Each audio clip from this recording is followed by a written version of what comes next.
Good morning. Welcome to the Art of Being Favi. I'm your host, Favi, Marti. On today's episode, we're going to be talking about the power of habit. Now you might be wondering, what do you even mean by the power of habit? Like, how can habits be that powerful? Well, if you just look at any successful person in life, they've developed powerful habits over time. Now, an interesting side note, Bob Proctor talks a lot about having to make a paradigm shift in order for you to be successful. So what is a paradigm shift? Well, you ever wonder why it is that whenever you try something new, you might end up falling off the wagon within a matter of a couple weeks to a month? Why you just end up falling right back into old habits?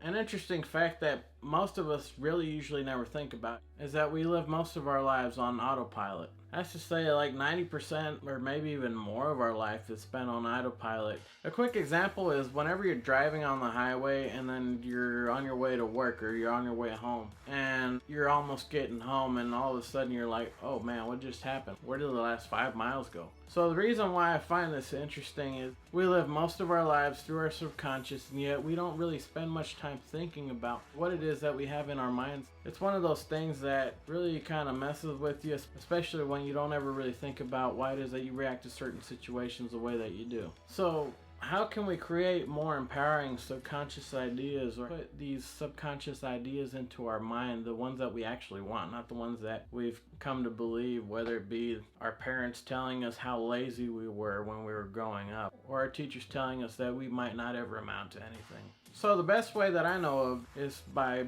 one of Bob Proctor's ideas, and what you end up doing is you end up creating an idea of how you want to be, and then the important thing is to visualize the idea of how you want to be. The important idea is to see yourself as that person and feel yourself. That's probably the most important thing, is to actually genuinely feel as if you were that person already. Now you might be thinking, well Favi, if that's the case, then I'm just going to visualize myself being fit all the time. And that's fine. Go ahead, go for it. But, very important, but you need to start imagining yourself as the person that you want to be. So if you want to be like the fittest guy on the planet, you have to start visualizing yourself as that person. You have to start feeling yourself as that person, and you have to start doing what a person like that would do. And if that means working out, eating right, living a healthy lifestyle in general, then so be it. So basically, once you have that idea of what it is that you want to do or what it is that you want to be, you have to start thinking and visualizing that idea every single day. It's got to be a part of you every morning when you wake up, and it's got to be a part of you every night when you go to sleep. You've just got to start feeling and visualizing this idea on a regular basis.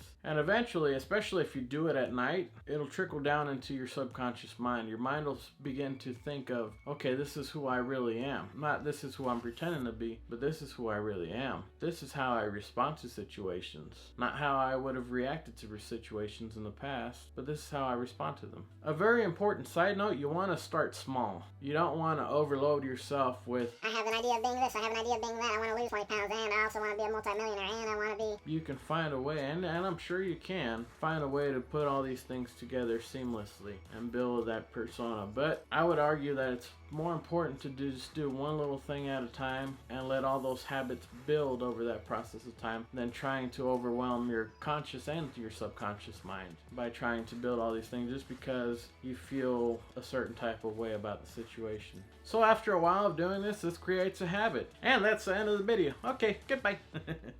So eventually what you end up seeing in your mind ends up manifesting in your body, and the habits that you do each and every day. It actually ends up becoming a genuine part of you. So you might be wondering, does this really work? And to that I gotta say, if you can't imagine yourself even being the best at whatever it is that you want to be, the best at your business, then you won't ever be there. Because your body can't go where your mind hasn't seen. If you can't see yourself at being the best in your business, then you're just gonna try hard enough for you to fail. And by that I mean, you're gonna try hard enough that you'll be like, see, I told you it wasn't gonna work, instead of actually going all in. Now, a lot of you may or may not believe in the law of attraction. I do to some extent. But the thing is that when you create an idea, or you have the ideas that you created over the years of growing up, you end up creating a self-fulfilling prophecy based on the subconscious ideas that you have about yourself. So whether you believe it or not, you're creating your own self-fulfilling prophecy. You're basically creating a self-fulfilling prophecy that goes along the lines of what you believe is possible and what you don't believe is possible. Well, that's it. I wish you the best of luck on your journey. I want to challenge you to make one small change in your life today, and go ahead and leave a comment down below and tell me exactly what it is that you plan on changing, because I want to try to hold you accountable as much as I possibly can through YouTube. If you like this video, go ahead and give me a like. If you haven't subscribed to the channel, go ahead and subscribe. And if you know somebody who this might help, go ahead and share it with them. This will help me out, it'll help you out, and it'll help all your friends out. Doing these small things like liking, sharing, and commenting will help YouTube know that this video is important, so that way we can spread the word to everyone else. Thank you, and I hope you have a wonderful day. Bye!